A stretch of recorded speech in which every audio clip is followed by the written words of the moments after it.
আসসালামু আলাইকুম। Different touch restaurant and eco পার্কে আপনাকে স্বাগতম।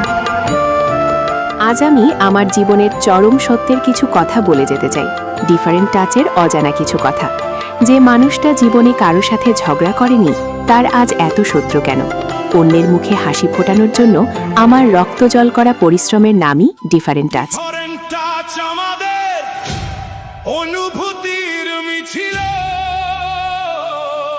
আমি কেমন বা আমার অতীত কেমন ছিল এটা লোকানোর কিছুই নাই, সবাই জানেন। আমার বলার দরকার নেই। জানি সত্যি ঢেকে রাখা যায় না। আমি যা বুঝি, নিজেকে এবং নিজের পরিবারকে ভালোবাসার পাশাপাশি দেশের মানুষকেও ভালোবাসতে হবে। শুধু নিজেকে সাজালেই তো চলবে না। নবীনগর উপজেলার এই চরে দাঁড়িয়ে আমি বিশ্বাস করি বলেই বলতে চাই, বাঁচতে হবে এবং বাঁচাতে হবে, কারণ জীবন একা একা চলবে না। তাই তো আমার নিজের হাতে গড়া এই ডিফারেন্ট টাচের A to Z কাজ করছি, যেটা সবার চোখের সামনেই। রাত দিন শুধুই কাজের উপর আছি, সেই একতাবদ্ধ হয়ে বাঁচারই এক স্বপ্ন নিয়ে।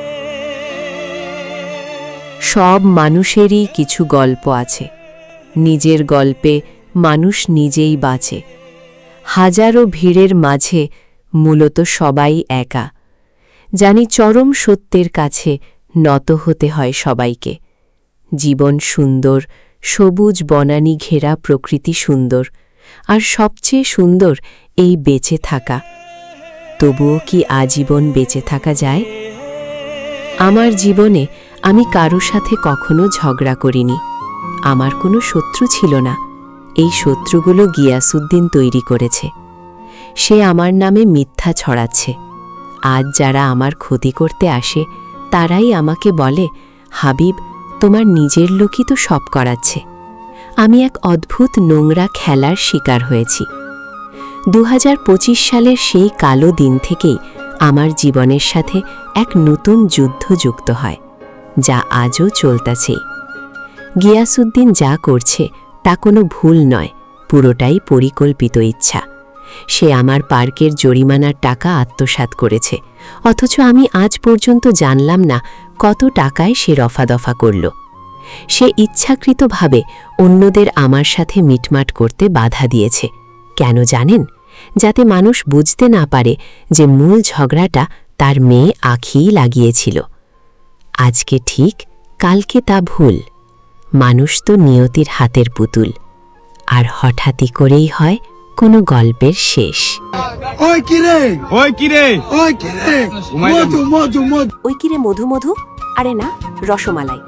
দেখুন ভাই, আমি চাই মধু আপনার ডিফারেন্ট টাচে যাক। আমি চাইনি রসমালাই আপনার নাগরদোলায় যাক। আমি পাঠাইলাম মধুই, কিন্তু আপনার নিজের লোকই মধু রেখে বিষ দিল।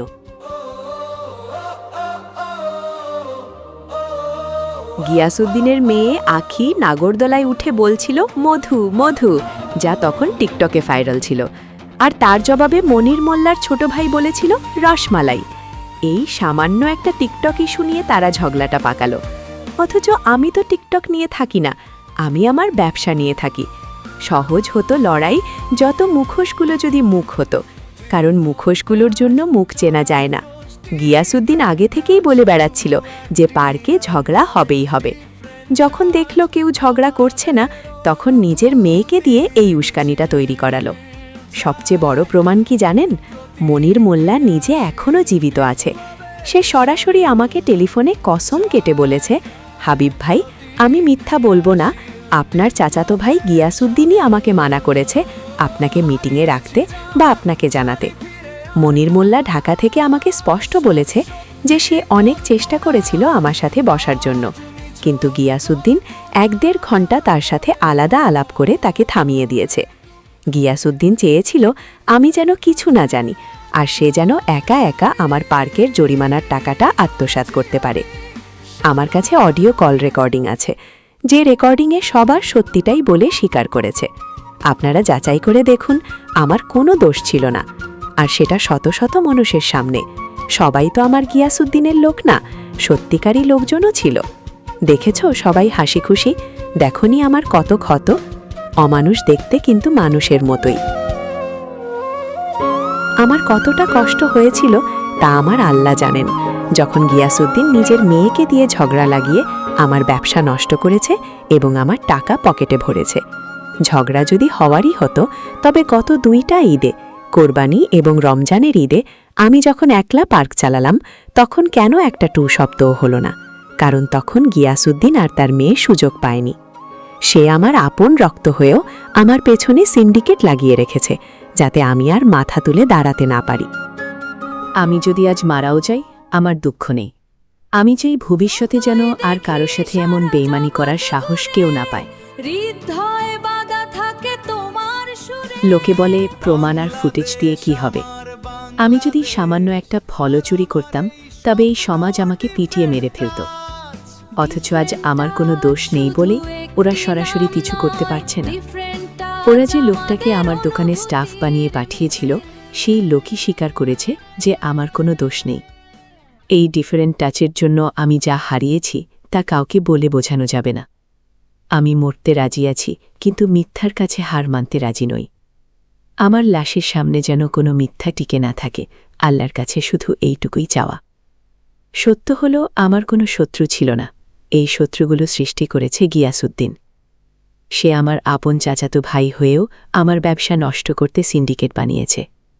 সে নিজে কি করে চলে তার কোনো সৎপথ নেই। সারাদিন মানুষের সাথে ধান্দাবাজি করাই তার কাজ। আমি সেই হাবিব যে একাধিক মানুষের ষড়যন্ত্রের সাথে লড়াই করে আজও বুক চিতিয়ে দাঁড়িয়ে আছে। আমাকে শারীরিকভাবে নিশ্চিহ্ন করার যে গভীর পরিকল্পনা তোরা করেছিলি তা বরং আমার মনোবলকে আরও শক্তিশালী করেছে। এখন মরলে আমার কোনো দুঃখ নেই, আল্লাহ যা করবেন আমি তাতেই সন্তুষ্ট।